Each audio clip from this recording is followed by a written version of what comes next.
Thank you very much, guys. Well, Dana, an incredible way to finish things off here in Brazil. Vitor Belfort does what no one has ever done to Dan Henderson before. Thoughts on that fight? Hits him with that uppercut and literally lifts him off his feet.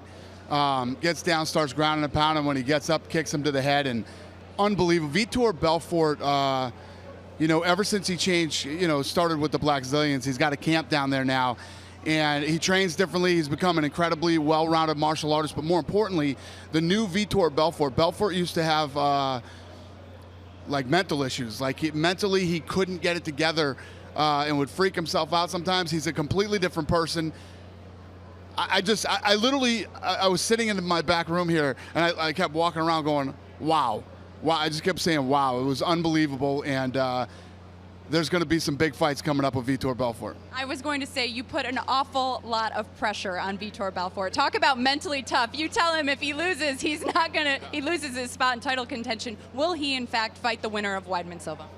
It would be crazy for him not to. Yeah, I mean, I don't know if, we'll see what happens with this fight. It's a month and a half away. Vitor could wait and we could figure out what we want to do after that, or if Vitor wants to fight. Because don't forget, Machida's in the 185-pound division too now, so that makes it even more exciting. I like where the 185-pound division is right now. It's awesome. Let's talk a little bit about Dan Henderson, his final fight of his current UFC contract. He said he wants another 4-fight deal. Is that likely? Yeah. Obviously we'll get together. We'll talk to him. I think he's on a 3-fight losing streak right now.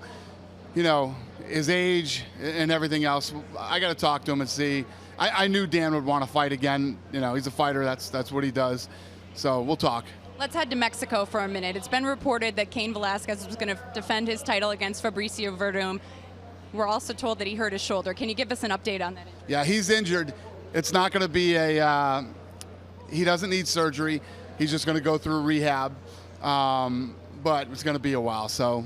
Will Verdum fight again in advance? He might. We'll see what happens if Verdum wants to wait or if Verdum wants to fight.